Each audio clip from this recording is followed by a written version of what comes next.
성가대 귀한 찬양 고맙습니다. 생명의 양식, 하늘의 양식. 물론 성가대의 귀한 찬양이 하나님께 영광을 돌리고 또 이 찬양에 함께하는 우리들의 마음 속에서도 생명의 양식이 또 우리 가운데 임하는 줄 믿습니다. 성가대 찬양을 이렇게 듣다 보면은요, 어느 때는 이 삶에 우리 신앙이 좀 허기진 그러한 것을 채워주듯이 마치 이 불판에 지글지글 구워내는 그 고기 같은 그러한 맛을 전할 때도 있고요. 또 세상 살면서 좀 답답했던 마음, 우리 성가대 찬양을 함께 하면서 마치 이 김칫국처럼 이렇게 시원한 그러한 느낌을 전하기도 하고요. 오늘은 또 찬양의 제목이 생명의 양식인데 오늘 찬양은 또 어떠한 음식으로 좀 비유할 수가 있을까요? 우리 성가대의 찬송이요. 오늘 찬송은 좀 이러한 느낌이 들었습니다.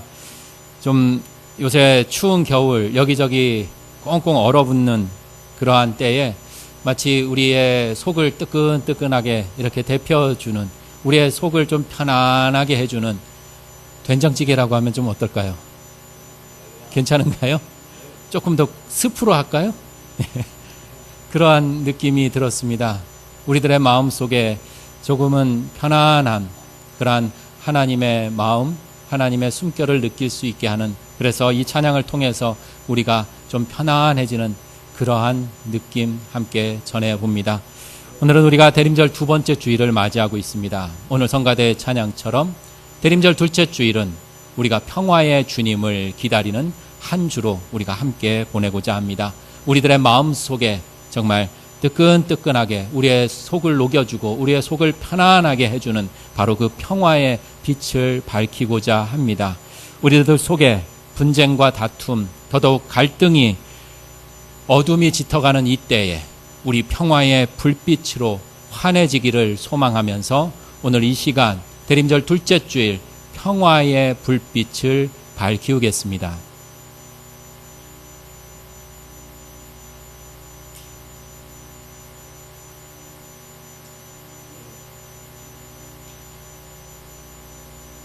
이제 우리들의 앞에는 소망의 불빛 그리고 평화의 불빛이 환하게 불을 밝히고 있습니다.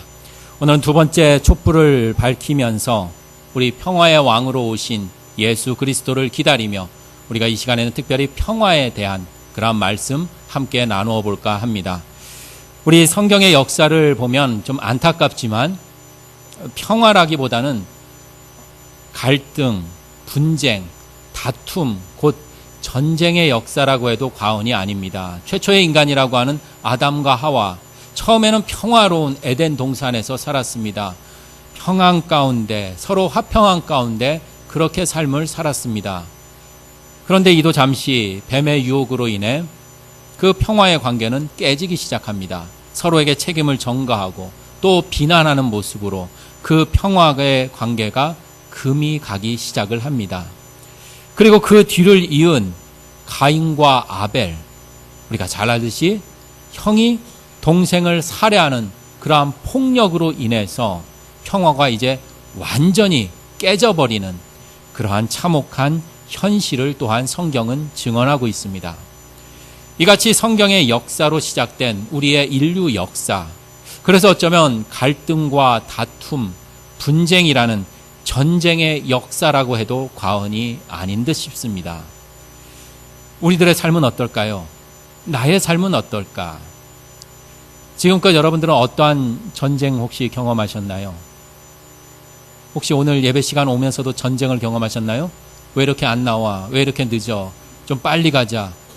가자 말자. 이렇게 또 마음속으로 전쟁이 일어나셨나요? 내 속에는 과연 나는 어떠한 전쟁을 경험하고 있을까?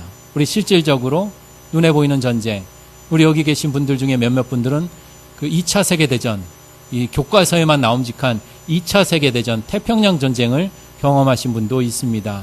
그리고 또 한국전쟁 6.25를 경험하신 분도 계시고요. 또 월남전, 그리고 간접적이지만 걸프전, 아프가니스탄, 이라크전, 그리고 지금도 수없이 우리가 알지 못하는 나라에서 일어나는 많은 내전들, 그뿐만 아니라 개인적으로도 수없이 많은 전쟁의 소용돌이 속에서 우리는 살아가고 있습니다. 지금도 끊이지 않는 우리 청소년들 입시 전쟁 속에 살아가고요. 우리 청년들 취업 전쟁 속에 살아가고요. 여기에 있는 딱 한 분만 빼고요. 모든 분들 우리 살과의 전쟁, 다이어트에 우리는 모두 함께 동참하며 그렇게 전쟁 속에 살아가는지 모릅니다.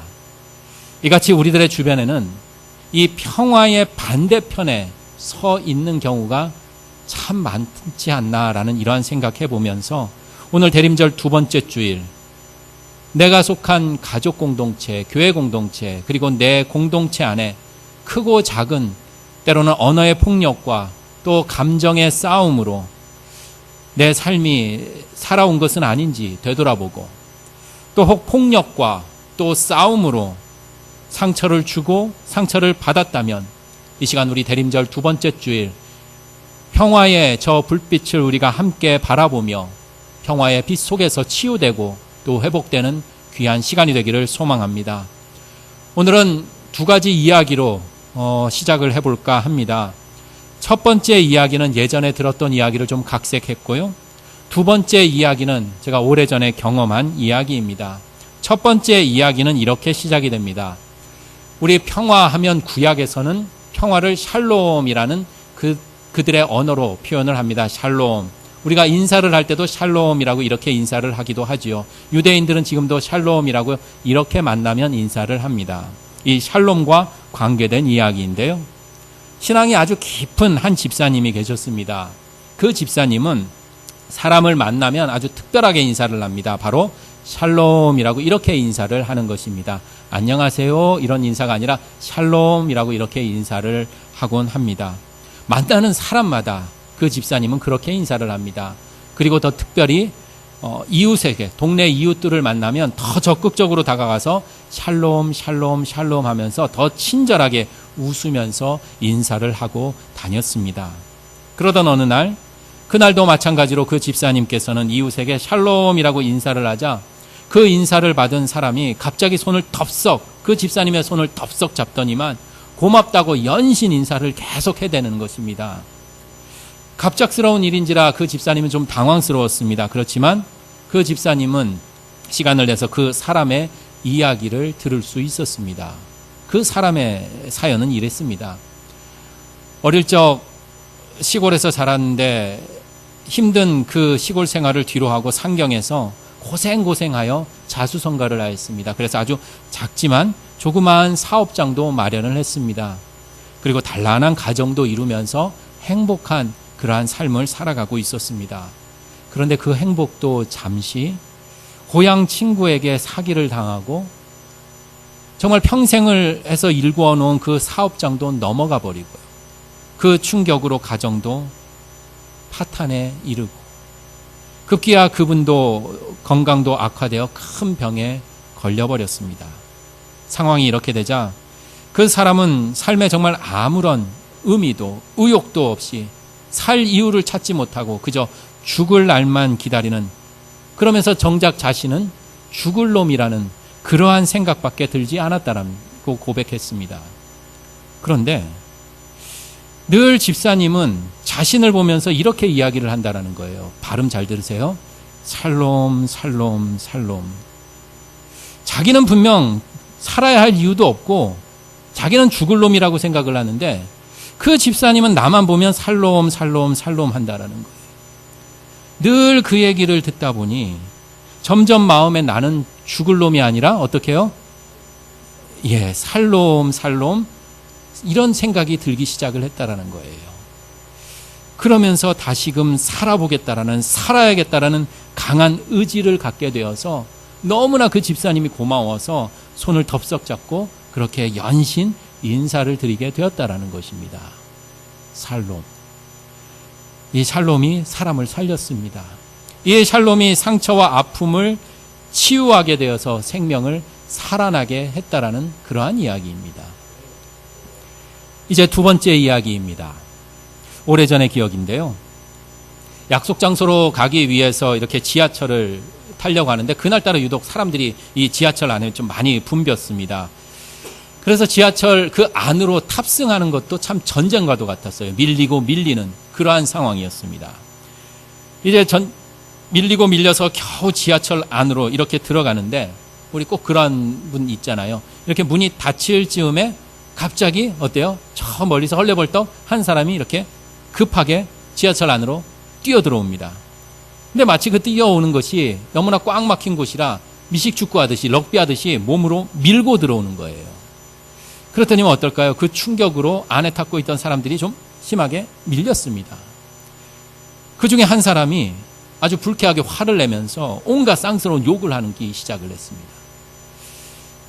그런데 문제는 그 마지막 밀치면서 온 그 사람이 좀 미안해서 조용히 있으면 되는데 조용히 있지를 않는 거예요. 어떻게 했을까요? 이 맞받아 치는 거예요. 더 큰 소리로 악한 소리를 막 퍼붓기 시작합니다. 이 설교 시간이라 그대로 재현할 수가 없는 안타까움이 있지만 서로 질 수 없다는 식으로 한판 싸움이 벌어질 즈음이에요. 정말 큰 전쟁이 일어날 참이었습니다. 그 좁은 지하철 안에서요, 온갖 악하고 독한 기운이 감돌았습니다. 그러니 그 안에 있는 저를 포함한 그 탑승한 모든 승객들 어땠을까요? 그 두 사람이 내뱉는 독하고 불쾌한 기운으로 덩달아 점점 얼굴에 인상이 쓰이기 시작하고요. 얼굴빛이 잿빛으로 변해가기 시작합니다. 그런데요, 어디선가 아주 차분하고 묵직한 소리가 들려왔습니다. 싸우려면 국회 가서 싸워요. 여기는 지하철입니다. 이러한 소리가 들리는 거예요. 이 말에 전쟁터와 같은 곳에서 이제 곧 큰 싸움이 벌어질 그 자리에서 여기저기에서 웃음이 터져 나왔습니다. 어디선가 들려오는 그 소리가 지하철 안에 그 오염된 공기를 한순간에 정화해 버렸습니다. 참 감사하죠. 더욱 거칠고 날카로워진 그 순간을 웃을 수 있는 공간으로 만들어버린 그 차분하고 묵직한 그 소리 들으면서 과연 나는 내 주변을 어떻게 만들어가고 있을까? 과연 나는 무엇을 만들며 살아가고 있을까라고 생각을 하며 목적지까지 향하게 되었습니다. 첫 번째와 두 번째 이야기. 죽을 수밖에 없는 한 사람, 절망 속에 나는 죽을 놈이라고 생각했던 그 사람을 살 놈으로 살아야 함을, 그리고 또 모두를 해하고 상처 주고 거칠게 내몰아치는 그러한 어둠의 현장에서 덩달아 어둠의 그 깊은 수렁 속으로 빠져서 얼굴빛이 잿빛으로 변해가는 것이 아니라 사람들을 웃게 만들고 그 험한 곳을 변화시켜 바로 죽고 서로 상처 주는 전쟁터와도 같은 삶을 평안과 화평의 시간으로 바꾸어 놓은 첫 번째 그리고 두 번째 이야기. 죽을 맛 나는 세상, 살맛 나는 세상으로 점점 거칠고 강팍해져서 조금만 다가가도 찔리는 그러한 날카로움과 또 완악해짐이 점점 거칠어져가는 세상을 부드럽고 유연하며 참된 안식을 얻는 세상으로 나아가기 위해 바로 우리에게 절실히 요구되는 것, 그것은 바로 평화라는 것입니다. 평화. 그래서 이 평화는 지금 이 시대뿐만 아니라 지금 우리에게뿐만 아니라 어쩌면 이 역사 속에서 이 평화를 갈망하는 몸부림은 끊이질 않았습니다. 그렇지만 우리는 너무나 잘 알고 있습니다. 이 평화를 우리는 분명 원하고 우리는 필요로 한다는 것은 알지만 그 평화를 원하면 원할수록 우리는 그 평화에서 점점 멀어져 간다는 사실 말입니다. 성경의 시대였던, 특히 우리 신약의 시대였던 로마 시대의 평화는 로마인들에게는 평화였을지 모르지만 다른 민족들에게는 전쟁과도 같은 삶이었습니다. 지금도 끊임없이 세계에서는 노벨 평화상 계속해서 배출되지만 세상은 여전히 분쟁 중입니다. 우리는 어릴 적부터 꿈에도 소원은 평화통일 외쳐대지만 시간이 지나면 지날수록 이 땅 한반도에는 점점 평화는 요원해지는 것만 같습니다. 예루살렘은 평화의 도시라는 의미인데 분쟁의 중심에 서 있고 저 북한의 평양, 저 평양 또한 평화스러운 땅이라는 그러한 아름다운 이름인데도 평화와는 거리가 먼 땅이 되어버리는 그러한 모순 속에서 우리는 살아가고 있습니다. 점점 싸우고 부딪히는 일에, 내 속을 끓이는 일에 모든 소중한 삶의 에너지를 다 소진하면서 그렇게 현실은 점점 강팍해지고 험악해져만 갑니다. 그러니 좀 극단적인 표현이 될지 모르지만 어쩌면 우리에게는 이 평화가 불가능한 것처럼, 어쩌면 우리는 이 평화는 불가능한 것인지 모릅니다. 그러기에 우리에게 진실로 필요한 것, 그것은 우리가 만들고 우리가 계획하고 우리가 생각하는 우리의 평화가 아닌 바로 하나님의 평화임을 고백합니다. 오늘 빌립보 교회에 편지를 쓰고 있는 바울의 삶의 모습이 담겨져 있습니다. 바울의 삶도 평화를 위해, 서로 화평과 평강을 위해 그는 노력했습니다. 그렇지만 그에게 들리는 소리는 다툼과 갈등의 소리, 결코 평화롭지 않은 그러한 소리뿐이었습니다. 그러한 상황뿐이었습니다. 유대인 기독교인들이 계속되는 위협과 박해, 그리고 거짓 교사들의 잘못된 가르침으로 인해 교회 공동체는 혼란 속에 빠져들어갈 수밖에 없었고, 그러한 모습을 지켜보고 있는 바울의 삶도 정말 싸움의 연속이었고 전쟁터와 같은 그러한 삶을 살아갈 수밖에 없었습니다. 그러니 바울은 세상에서 외치는 로마의 평화, 또 자신의 노력과 자신의 수고로 인해 교회 공동체의 평화를, 그리고 평안 가운데 거하기 위한 그러한 평화가 아니라 다른 평화를 말할 수밖에 없었는지 모릅니다. 오늘 7절 말씀입니다. 우리 7절 말씀 함께 봉독하면서 바울이 발견하고 바울이 전하고자 하는 그 평화가 무엇인지 우리 함께 봉독하며 찾아보기 바랍니다. 그리하면 모든 지각에 뛰어난 하나님의 평강이 그리스도 예수 안에서 너의 마음과 생각을 지키시리라. 아멘. 하나님의 평강이 그리스도 예수 안에서 너희들의 마음, 생각을 지킨다라고 이렇게 선포하고 있습니다. 그리고 하나님의 그 평강을 설명하면서 바로 앞에 모든 지각에 뛰어난 하나님의 평강이다라고 이렇게 소개하고 있습니다. 아무도 완전하게 이해할 수 없는 평화입니다. 사람으로서는 감히 만들어낼 수도 생각할 수도 없는 평화를 이야기하고 있습니다. 사람의 헤아림을 그 뛰어넘는 하나님의 평화를 이야기하고 있습니다. 결국 바울을 적대시하는 세력으로 인해서 어쩌면 바울은 전쟁과도 같은 그러한 삶으로 점점 지쳐가고, 특히 이 빌립보서가 쓰여진 이때 바울이 있는 곳은 바로 옥중서신이라고 해서 바울이 감옥 안에서 쓴 편지입니다. 결국 그 현실은 감옥이라는 아주 특정한 상황 속에서도 바울이 흔들리지 않고 정말 평안한 가운데 거할 수 있는 그 이유가 바로 7절 속에 분명히 드러나 있다라는 것입니다. 바로 하나님의 평화가 나의 마음을 지켜주셨기 때문이라는 것입니다. 이를 9절에서는 또한 이렇게 고백하고 있습니다. 우리 9절 말씀 함께 봉독해 보겠습니다. 너희는 내게 배우고 받고 듣고 본 바를 행하라. 그리하면 평강의 하나님이 너희와 함께 계시리라. 아멘. 하나님이 너희와 함께 계시듯 하나님의 평화가 바울 나 자신과 함께하면 전쟁과 같은 현장, 싸움과 같은 현장 속에서 흔들리지 않는다라는 것입니다. 자, 이제 7절의 말씀으로 다시 돌아와 보면 7절은 맨 시작이 그리하면이라는 단어로 시작이 되고 있습니다. 그리하면, 이것은 앞과 뒤를 연결하는 그러한 역할, 말의 역할, 그 연결 고리를 담당하고 있는 말입니다. 그리하면, 앞에는 일종의 어떤 조건이 들어가겠죠. 이렇게 하면, 그러면 뒤에 결과가 나온다라는 것입니다.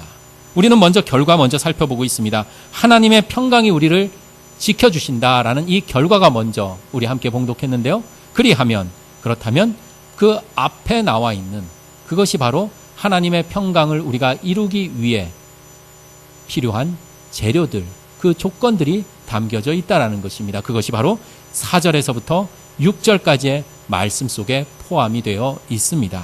자, 그렇다면 하나님의 그 평강, 우리의 상상, 우리의 생각, 우리가 모든 것을 뛰어넘는 그 하나님의 평강을 우리의 삶 속에 이루기 위해 우리에게 필요로 한 그 첫 번째 4절 말씀 우리 함께 봉독하면서 무엇인지 함께 찾아보도록 하겠습니다. 주 안에서 항상 기뻐하라. 내가 다시 말하노니 기뻐하라. 혹시 찾으셨나요? 뭔가요? 기쁨이라는 것입니다. 더 구체적으로 말씀드리자면 주 안에서의 기쁨이라는 것입니다. 일반적으로 우리는 누구나요? 동물도 마찬가지로 기쁜 일이 있으면 기뻐합니다. 그건 생명체면 모든 것 당연합니다. 하지만 주 안에서의 기쁨은 외부에서 오는 그러한 자극에 따른 기쁨이 아니라 변하지 않는 내 영혼의 저 깊은 곳에서부터 솟구쳐오는 그러한 기쁨을 말합니다.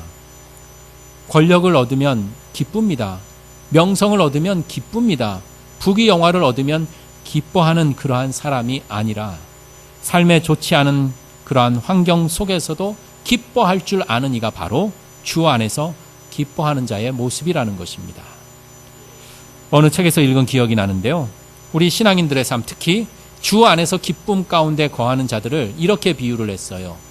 온도계가 아니라 온도 조절기 같은 사람이 바로 주 안에서 기뻐하는 자다라는 이러한 글을 읽은 적이 있습니다. 조금은 의아한데요. 온도계 같은 삶은 뭘까요? 우리 온도계 같은 삶, 지금은 이렇게 숫자로 온도계가 이렇게 보기 편안하게 나오는데요. 예전에는 이렇게 기억나시나요? 빨간 거에서 이렇게 수은주 이렇게 있어서 올라갔다 내려갔다, 눈금이 올라갔다 내려갔다 하는 온도계 같은 삶에서는 우리가 밖의 기온에 따라 어때요? 오르락 내리락 합니다. 주변 환경에 따라서 우리 신앙도 오르락 내리락 합니다. 들쑥날쑥한다라는 거죠.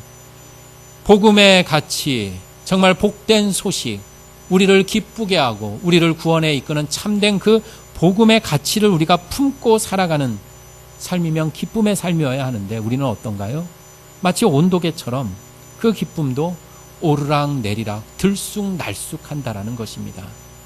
하지만 주 안에서의 기쁨, 주 안에서 살아가는 자는 온도 조절기와 같다라는 거예요. 온도 조절기는 어떨까요? 온도를 조절할 줄 알아요. 그 장치가 있습니다.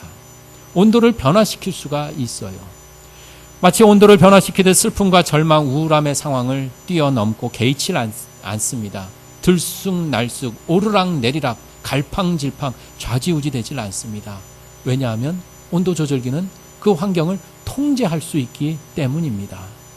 바로 이것이 주 안에서 우리들이 살아야 하는, 참된 기쁨 가운데 살아가야 하는 이들의 모습이라는 것입니다. 자, 이제 좀 빠르게 넘어가 보도록 하겠습니다. 하나님의 평강이 우리 가운데 이루고 우리의 삶 가운데 임재하기 위한 그 두 번째 모습은 바로 5절에 등장합니다. 우리 5절 말씀 함께 봉독하면서 또 찾아보도록 하겠습니다. 너의 관용을 모든 사람에게 알게 하라. 주께서 가까우시니라. 자, 두 번째 평화를 이루는 두 번째는 뭘까요? 관용이라고 우리가 눈에 보일 것입니다. 관용. 지금 우리들의 사회를 보면 우리 사회의 질서를 위해서 공정함을 이야기합니다. 지금 우리 사회는 참 안타깝지만 서로 극단의 두 진영으로 나뉘어져 있습니다. 그리고 각각의 진영에서 서로 자신만의 그 공정함의 잣대를 들이대며 외칩니다. 이 사회가 질서를 유지하기 위해서는, 공정하게 법의 집행을 위해서는 바로 공정함이 필요하다. 그러면서 공정하게 법이 집행될 때 이 사회는 안전하게 질서를 유지하며 나아갈 수 있다라고 서로 목 놓아 외치곤 합니다. 그렇지만 우리는 너무나 잘 알고 있습니다. 공정의 그 잣대로만 산다면 사회는 삭막해지고 몰인정한 그러한 삶으로 전락이 되어서 진정한 평화가 유지되지 않는다라는 사실 말입니다. 법의 형식 논리에 매달린 공정성으로는 하나님의 평화를 이룰 수가 없습니다.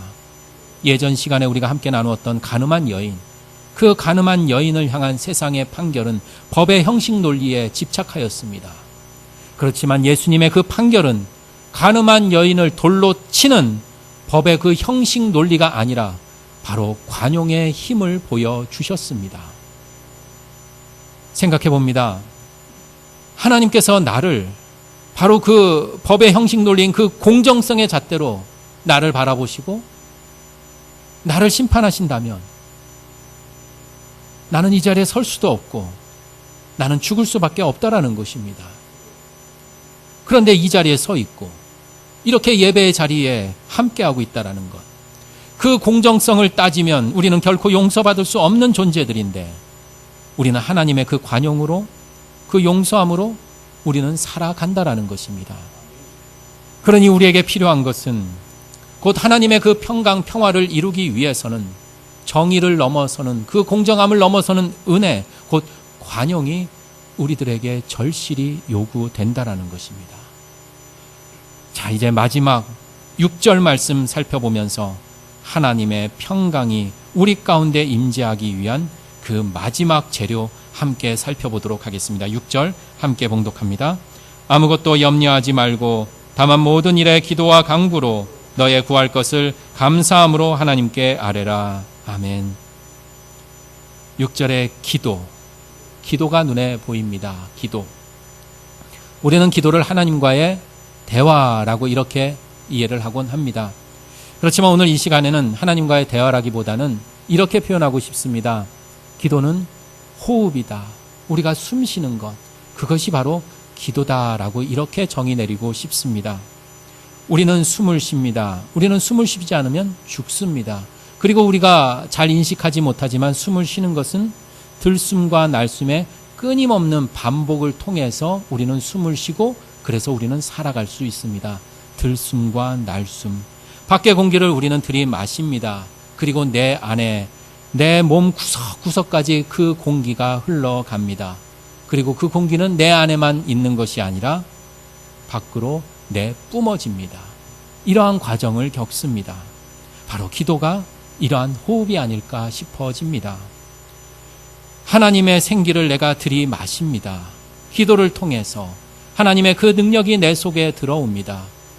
그리고 그 하나님의 능력, 그것이 내 속에 품어져서 머리에서부터 저 발끝까지 내 온몸, 내 영혼을 살게 하고 그것으로 끝나는 것이 아니라 내뿜듯이 내가 내뿜어서 주변을 살리는 것. 그 지하철역에서 인사로 샬롬이라고 이야기했던 그분의 고백처럼 그렇게 내뿜어서 주변을 살리는 것. 겟세마네 동산에서 예수님은 정말 마음에 근심이 쌓여 정말 죽을 지경에 처해 있었습니다.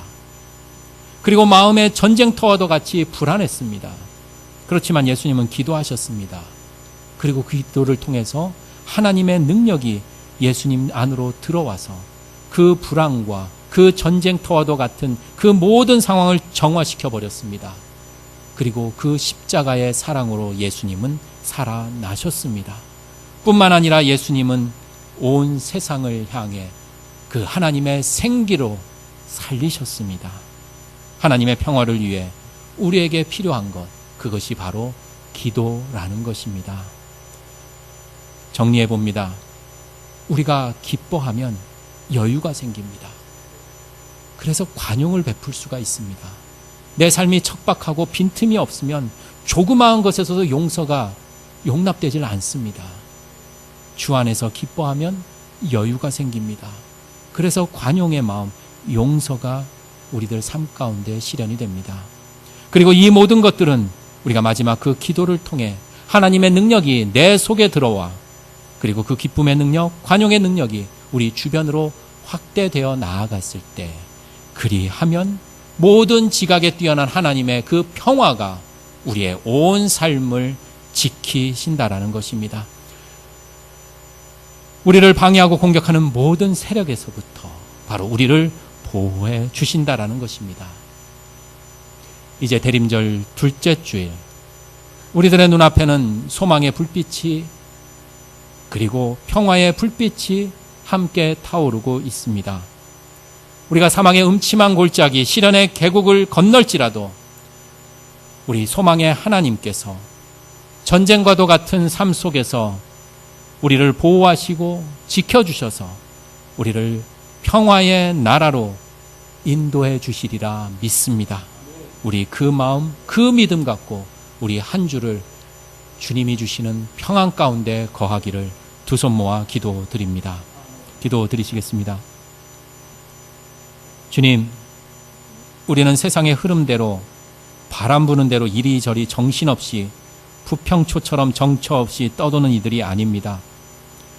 세상은 평화를 말하지만 증오와 다툼이 일상이 되어버리고, 그래서 우리도 덩달아 더 거칠어지고 강팍해지며 전쟁을 조장하는 이들이 아니라, 우리는 평화를 만들고 평화를 깨닫고 고백하고 평화를 나누는 이들임을 잊지 않게 하옵소서.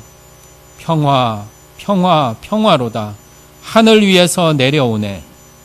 그동안 우리 가운데 갈등과 분쟁, 전쟁의 위협이 가득했던 것은 바로 그 하늘 위에서 내려오는 하나님의 그 귀한 평화를 잊어버린 것은 아닌지 고백해 봅니다. 말로는 하나님을 믿는다고 하면서도 실제로는 잊고 살아가니 그 귀한 하나님의 평화 또한 사라져버린 것은 아닌지 고백해 봅니다. 이제 대림절 둘째 주일을 맞이하며 이제라도 우리가 진실로 하나님을 신뢰하고 기쁨 가운데 관용으로 기도하며 살아가 마침내 우리 안에 위로부터 내리는 평화의 삶 살아가기를 두 손 모아 기도드리며, 화평케 하는 자는 복이 있나니 그들이 하나님의 자녀가 됨을 약속해 주시는 평화의 왕 대신 고마우신 예수 그리스도 이름으로 기도드립니다. 아멘.